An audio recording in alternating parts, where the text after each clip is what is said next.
आज 21 जून 2024 ईस्वी को अंतर्राष्ट्रीय योग दिवस के इस शुभ अवसर पर हमारे YouTube चैनल अनुशीलन पर सभी सुधी श्रोता बंधुओं का, देवियों का हृदय से स्वागत है।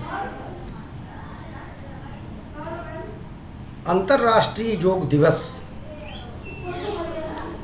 हमारे सनातन धर्म की एक प्रकार से वैश्विक प्रतिष्ठा है। यहाँ पर हम ये देखेंगे कि सनातन धर्म, भारत और योग तीनों एक दूसरे से आंतरिक रूप से संबद्ध हैं। इनमें से किसी को एक दूसरे से अलग नहीं किया सकता है। सनातन में भारत की खोज, हम सनातन में ही भारत की खोज करते हैं। भारत का विचार, आइडिया ऑफ इंडिया और सनातन धर्म दोनों में अवियोज्य संबंध है। दोनों एक ही सिक्के के दो पहलू।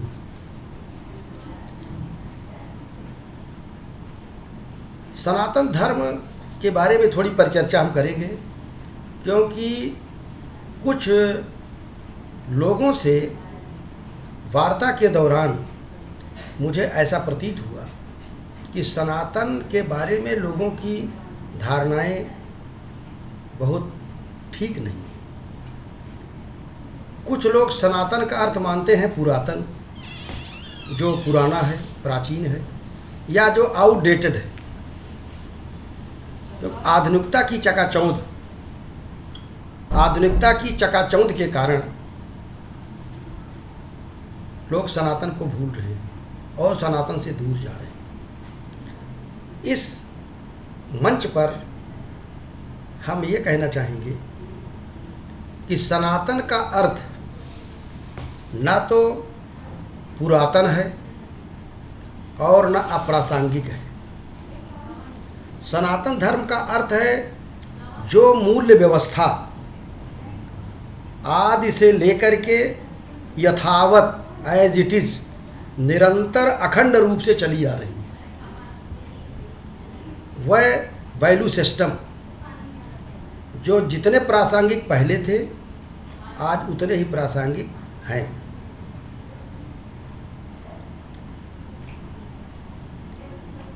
यद्यपि देश, काल, व्यक्ति और परिस्थिति के अनुसार सनातन धर्म के द्वारा स्थापित मूल्य का नाम बदल सकता है। जैसे उदाहरण के बता रहे हैं कि पुरुषार्थ, धर्म, अर्थ, काम, मोक्ष की अवधारणा सनातन है। आज उसका नाम क्लेचर बदल गया है या बदल सकता है। उसको वैल्यू सिस्टम में ला देते हैं, नैतिक व्यवस्था में ला देते हैं। सनातन का प्रारंभ कब से हुआ, इसका कोई एक सुनिश्चित प्रामाणिक इतिहास नहीं है। सनातन की खोज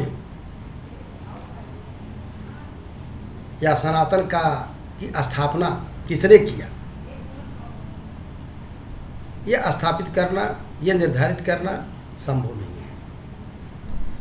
हम ये कहना चाहें कि भारत एक राजनीतिक इकाई के रूप में कभी भी एक नहीं रहा है। आप देखें, कश्मीर से कन्याकुमारी तक, असम से कच्छ तक भारत में राजनीतिक विविधता रही है, भाषा की विविधता रही है, जलवायु की विविधता रही है। लेकिन एक सांस्कृतिक इकाई के रूप में भारत सदैव एक इकाई रहा।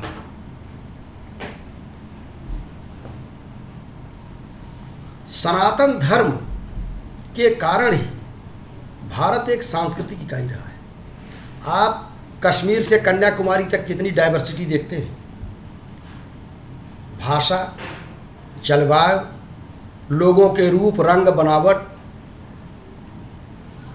वेशभूषा, खान पान, रहन सहन में कितनी डाइवर्सिटी है, कितनी विविधता है। लेकिन रामेश्वरम का दर्शन करने के लिए कश्मीर से लेकर के, कच्छ से लेकर के, गुजरात से लेकर के, असम से लेकर के सब लोग जाते हैं। दक्षिण भारत का व्यक्ति बद्रीनाथ की यात्रा करता है, जगन्नाथपुरी की यात्रा करता है, द्वारकापुरी की यात्रा करता है, मथुरा, अयोध्या, काशी, विविध इन जो सांस्कृतिक स्थान हैं उनकी यात्रा करता है। ये स्थान हमारे सांस्कृतिक प्लेस हैं जो सनातन धर्म की देन है। इसलिए एक एकता जो हमारे देश में दिखाई, हमारे भारत में दिखाई पड़ रही है, वो सनातन धर्म की सांस्कृतिक ज्ञाई के कारण। हम भी जानते हैं कि हमारे देश पर अनेक बाहरी आक्रमण हुए। 7वीं शताब्दी से लेकर के 16वीं शताब्दी तक अनेक निर्मम, क्रूर, हिंसक, आतताई और बर्बर और विध्वंसक आक्रमण भारत पर हुए।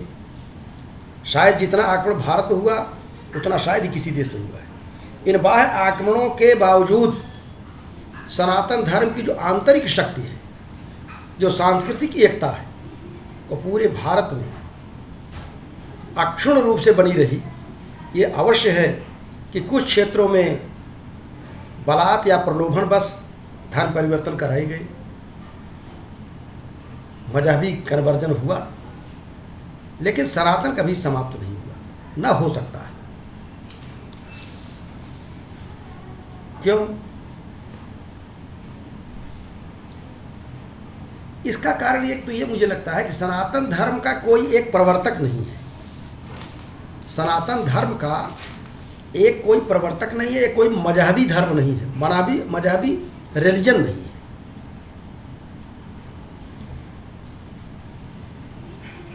हम देखते हैं जितने रिलीजन्स हैं, मजहब हैं, उनका कोई न कोई एक प्रवर्तक है।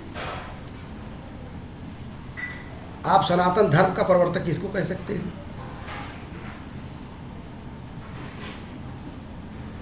कोई एक ऋषि नहीं है जिसने सनातन धर्म की सर्जना किया हो, क्रिएट किया हो। हमारे ऋषि सनातन धर्म के प्रवर्तक कहे जा सकते हैं, लेकिन उस अर्थ में नहीं जिस अर्थ में सेमेटिक धर्म को माना जाता है। ऋषयो मंत्र द्रष्टारः, वह मंत्र द्रष्टा ऋषि उस सत्य का साक्षात्कार करने वाले ऋषियों ने उस सत्य का साक्षात्कार किया जो अनादिकाल से है और अनादिकाल तक, अनंत काल तक चलता रहेगा, जिसका आदि है न अंत है। हम एक साधारण उदाहरण से बताना चाहेंगे। जैसे वैज्ञानिक न्यूटन ने पृथ्वी में गुरुत्वाकर्षण शक्ति की खोज किया। There is gravitational force in the earth. पृथ्वी में गुरुत्वाकर्षण शक्ति है जिसके कारण वस्तुओं को ऊपर फेंकने पर नीचे गिरती। तो न्यूटन ने पृथ्वी में गुरुत्वाकर्षण शक्ति को सृजित नहीं किया, क्रिएट नहीं किया, उन्होंने उसका साक्षात्कार किया, उस सत्य की खोज किया। उसी तरह हमारे ऋषियों ने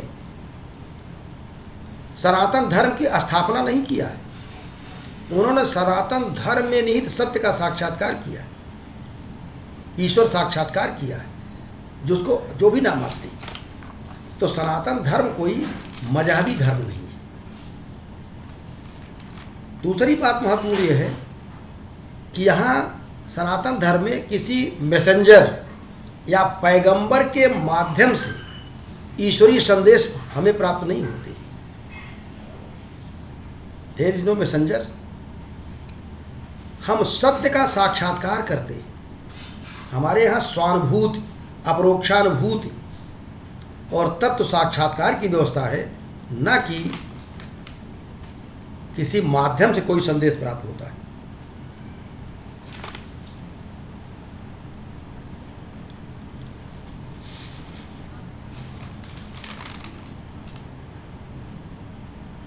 अपने से पृथक अन्य लोगों का, अन्य संप्रदायों का, अन्य परंपराओं का सम्मान करना सनातन धर्म की प्रमुख विशेषता है।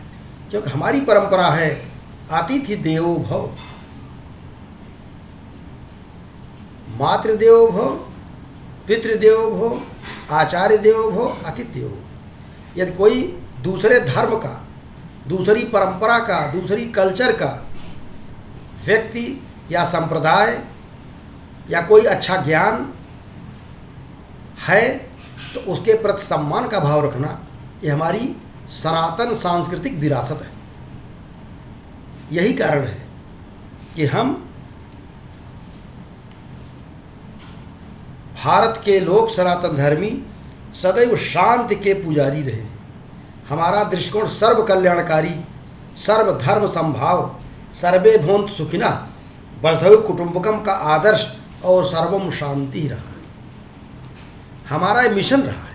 हमने अपनी सनातन संस्कृति और धर्म की रक्षा की, परंतु किसी अन्य व्यक्ति पर आक्रमण नहीं किया।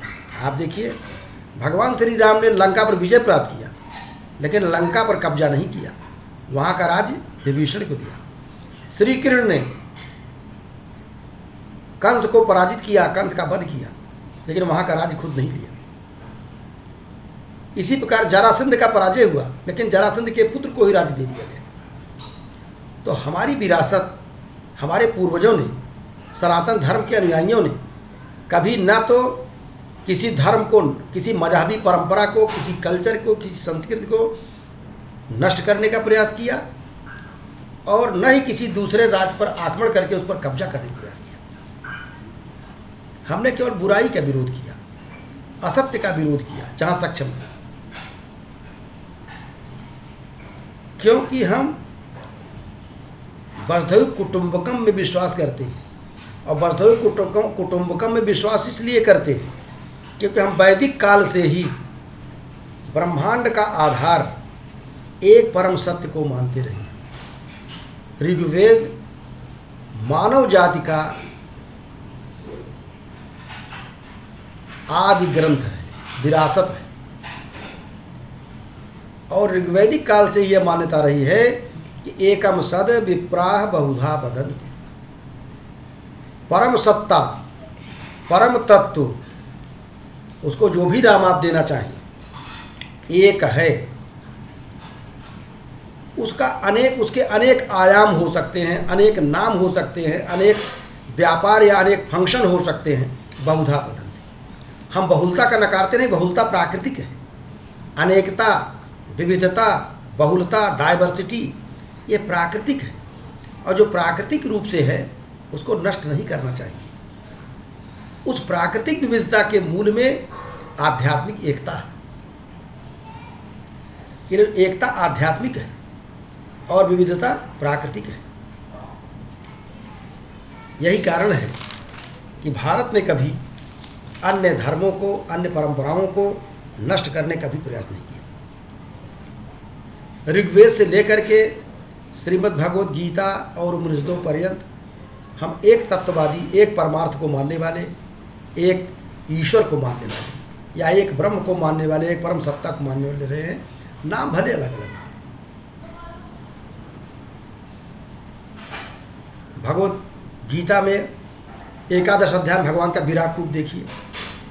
ईश्वर के विराट रूप में हजारों यम, हजारों लाखों करोड़ों सूर्य समाहित होते जा रहे हैं। उसके परे कहीं कुछ है नहीं। ईशावास्य उपनिषद में या जितने उपनिषद सब में देखिए, परमात्मा के बारे में ही कहा गया एक है, और आत्मा परमात्मा के मिलन को योग कहा गया। योग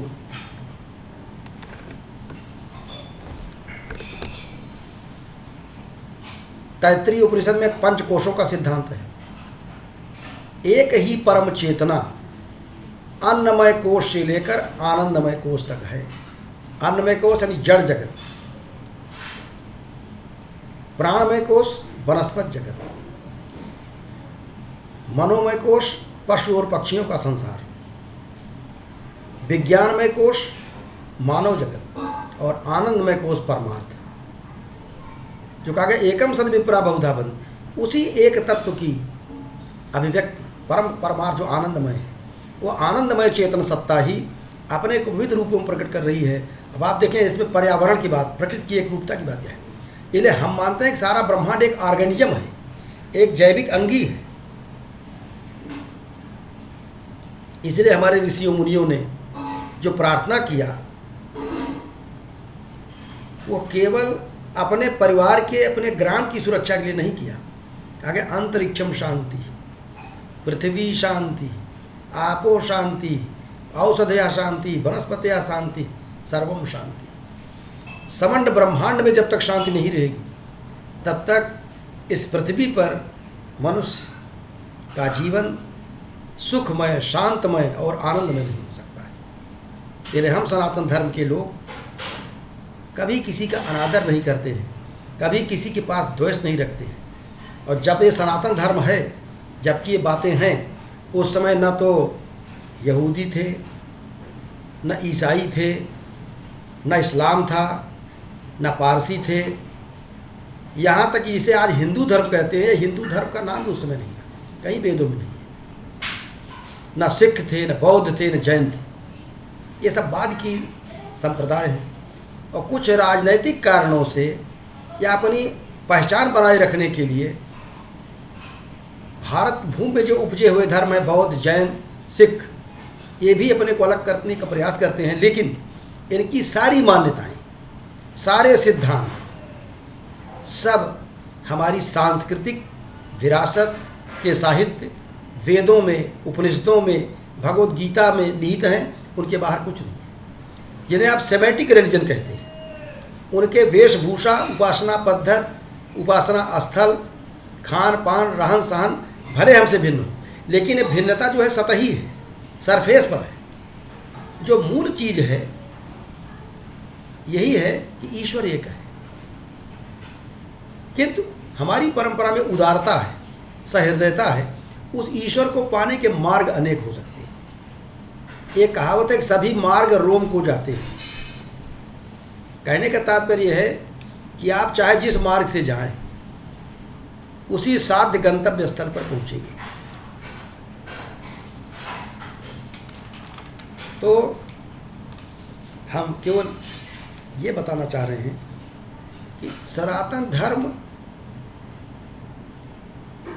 जड़ जगत से लेकर के वनस्पति जगत, पशु जगत, पशु पक्षियों का संसार, मानव जगत और परमात्मा सब में एक ही चेतना का प्रकाश मानता है, जिसको कठोपनिषद कहता है तस्य भाषा सर्वमिदं विभाति। तस्य, उसी के प्रकाश से सूर्य, चंद्रमा, ग्रह, नक्षत्र, तारे सब प्रकाशित हो रहे हैं। हम न केवल मनुष्य में, प्राणी मात्र में परम सत्य का दर्शन करते हैं। गोस्वामी तुलसीदास की एक बड़ी अच्छा दोहा है, तुलसी यही संसार में सबसे मिलिए धाय, ना जानी के वेश में नारायण मिले। हम तो हर एक व्यक्ति को नारायण रूप में सम्मान करते हैं। इसलिए हमारे यहाँ ना तो क्लैश ऑफ सिविलाइजेशन की बात है। सैमुअल हंटिंगटन ने लिखा कि सभ्यताओं का संघर्ष होगा, क्रिश्चियन और इस्लाम में, क्लैश ऑफ सिविलाइजेशन। सनातन धर्म कहता है नो क्लैश ऑफ सिविलाइजेशन। किस बात का क्लैश? हम तो एक परमात्मा की सृष्टि है, एक ईश्वर की सृष्टि है। तो क्लैश पॉलिटिकल हो सकता है, जमीन जायदाद और विस्तारवाद को लेकर हो सकता है। धार्मिक लेवल पर कोई क्लैश नहीं हो सकता है। आपका अपना मजहब है, हमारा अपनी मान्यताएं हैं। कभी एक रूपता इस प्रकार से नहीं हो सकती है कि सब एक झंडे के नीचे आ जाए, क्योंकि विविध हमारी रुचियां अलग हैं, क्लाइमेट अलग है, पूरे देश की, पूरी दुनिया की, तो विविधता रहेगी। इसलिए हम सनातन धर्म के अनुयायी आज तक कभी किसी मजहब की परंपरा का कभी विरोध नहीं किए हैं, कभी किसी से हमारा कोई द्वेष नहीं रहा।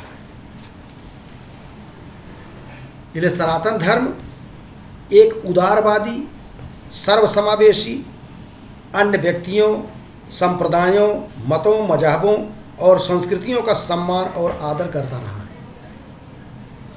अनेक उपासना पद्धतियाँ, परंपराएं, संस्कृतियाँ, वेशभूषा या ड्रेस कोड, पूजा गृह आदि की विविधता, भिन्नता और मतभेद सतही परिधि पर है। सबका विलयन वैसे ही सनातन धर्म हो सकता है जैसे अनेक प्रकार की नदियाँ अंत में सनातन धर्म रूपी महासागर में विलीन हो जाती हैं। उसी प्रकार जितनी भी मजहबी परंपराएं हैं उनका सनातन धर्म में विलयन करें, वह अपना अलग बनाए रखें, इससे सनातन धर्म कोई अंतर नहीं पड़ता है। आप सूर्य के अस्तित्व को मानिए न मानिए, सूर्य तो रहा है, रहेगा। उसी तरह सनातन धर्म का कोई आदि प्रवर्तक एक नहीं है, कोई एक ऋषि नहीं है, कोई एक पैगंबर नहीं है, कोई एक मैसेंजर नहीं है। हम तो सबका सम्मान करते हैं। इसलिए हमने सनातन धर्म के प्रति जो कुछ अवधारणाएं थी जिसमें मुझे लगा कि सनातन धर्म के प्रति लोगों की समझ होनी चाहिए, कि कम से कम सम्यक समझ हो, वो कोई आउटडेटेड चीज़ नहीं है, कोई अप्रासंगिक परंपरा नहीं है। तो ये मैंने सनातन धर्म का सामान्य परिचय दिया। इसके बाद हम नेक्स्ट वीडियो में चर्चा करेंगे कि सनातन धर्म और योग में क्या संबंध है। इन्हीं शब्दों के साथ हम अपनी वाणी को विराम देते हुए आप लोगों को धन्यवाद देते हैं।